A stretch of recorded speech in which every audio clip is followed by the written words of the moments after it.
Hello student, कैसे हैं आप सभी। आशा है आप सभी बहुत अच्छे होंगे और अपने लक्ष्य के प्रति जागरूक होंगे, ऐसी मेरी कामना है। आज मैं आप लोगों के लिए जो 9 to 12 प्लस प्रतियोगी परीक्षाओं में जो रस आते हैं उन्हें फिर से लेकर आई हूँ। तो इससे पूर्व में मैं आपको श्रृंगार रस की परिभाषा विद एग्जाम्पल बता चुकी हूँ। आज मैं आप लोगों के लिए हास रस, करुण रस और वीर रस को लेकर आई हूँ। तो समझने का प्रयास कीजिए कि हास्यरस की क्या परिभाषा है। हास्यरस किसे कहते हैं?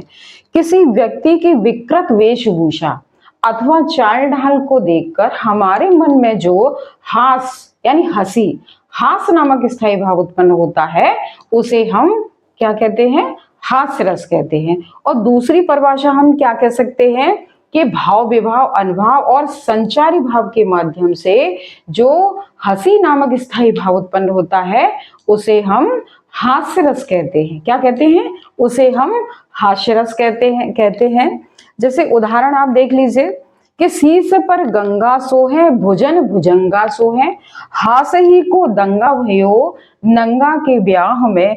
तो यहाँ हास्य रस की निष्पत्ति हो रही है कि जब शीश पर गंगा सोहे यानी कि भगवान शंकर जब माता पार्वती से ब्याह करने के लिए जाते हैं तो शीश पर गंगा, उनके सिर पर गंगा विराजमान है, भुजन भुजंगा सोहे, उनके भुजाओं में सर्प लटके हुए हैं, हास ही को दंगा भयो नंगा के ब्याह में। तो इस प्रकार की उनकी जो विकृत वेशभूषा है उसे देखकर वहां सभी उनका मजाक, उनकी हंसी उड़ाने लगते हैं। तो यहाँ हास रस की निष्पत्ति हो रही है। तो स्पष्टीकरण आप देख लीजिए कि इन पंक्तियों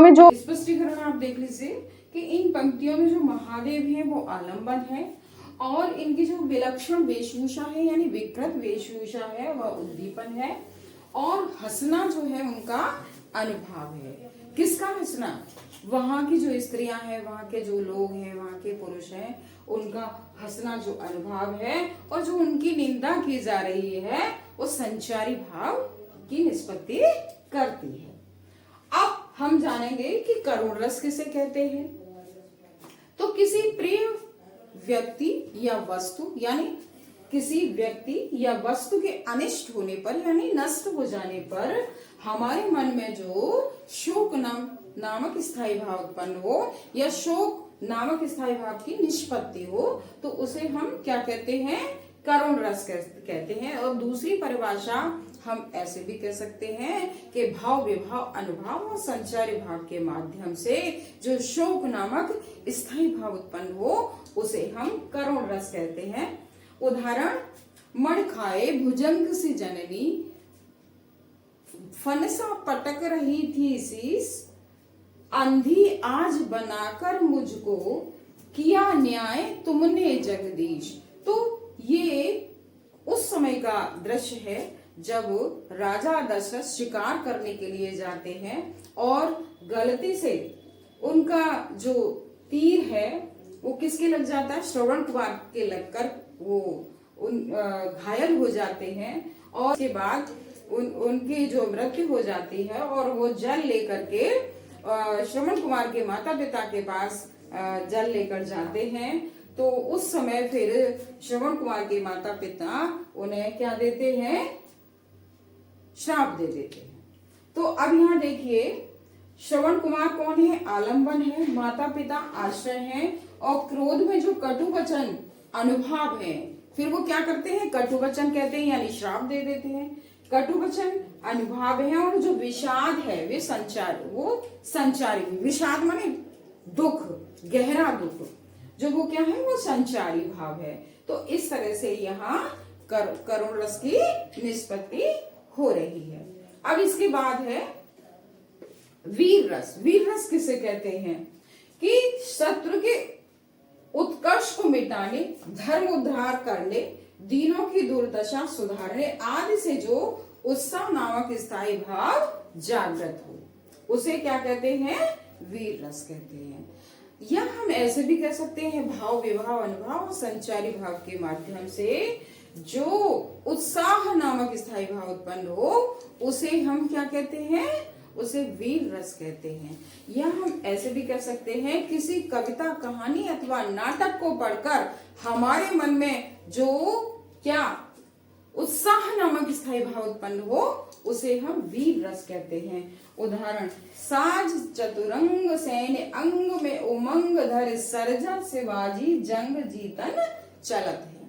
यहाँ शिवाजी 4 प्रकार की सेनाओं को सजा करके अकबर से युद्ध लड़ने जा रहे हैं। तो उस समय का ये कुछ दृश्य है। और दूसरा उदाहरण मैंने यहाँ लिखा है कि बुंदेले हर बोलों के मुंह हमने सुनी कहानी थी, खूब लड़ी मर्दानी वो तो झांसी वाली रानी थी। इस तरह से हम कह सकते हैं। अच्छा, अब इसकी जो स्पष्टीकरण आप देख लीजिए। यहाँ जो है शत्रु कौन है? आलम्बन है, अकबर है, अकबर की जो सेना है। आश्रय कौन है? शिवाजी, जो खुद युद्ध लड़ने के लिए जा रहे हैं। उद्दीपन विभाग कौन है? शत्रु को चुनौती, जो शत्रु को चुनौती उन्होंने दी है। अनुभाव क्या है?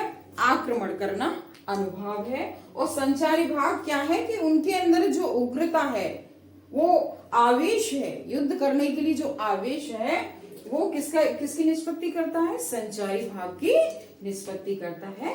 तो इस प्रकार आप यहाँ आप ये देख सकते हैं कि ये हास्य रस जो है, यहाँ किसी कविता कहानी को पढ़कर या किसी भाव को देखकर या किसी जोकर को देखकर, किसी ऐसे दृश्य को देखकर जो कुछ विकृत हो, अगर आपके मन में हंसी आ जाती है तो वहां हास्य रस है। बस यही इसकी एक ट्रिक है। और करुण रस, जहां अपनी कोई प्रिय वस्तु नष्ट हो जाए, कोई अपना प्रिय नष्ट हो जाए, और जहां दया का भाव हो तो वहां करुण रस की निष्पत्ति होती है। और जहां वीर रस, जहां वीरता की बात होती है, वहां वीर रस की निष्पत्ति होती है। तो इस तरह से आप किसी भी एग्जाम्पल को बहुत अच्छे से पहचान सकते हैं। और सबसे लास्ट में जब मैं सारे आप लोगों को रस पढ़ा दूंगी, उसके बाद कई एग्जाम्पल मैं आपको लिख कर दूंगी, बताऊंगी कि कौन से एग्जाम्पल में कौन सा रस बनता है।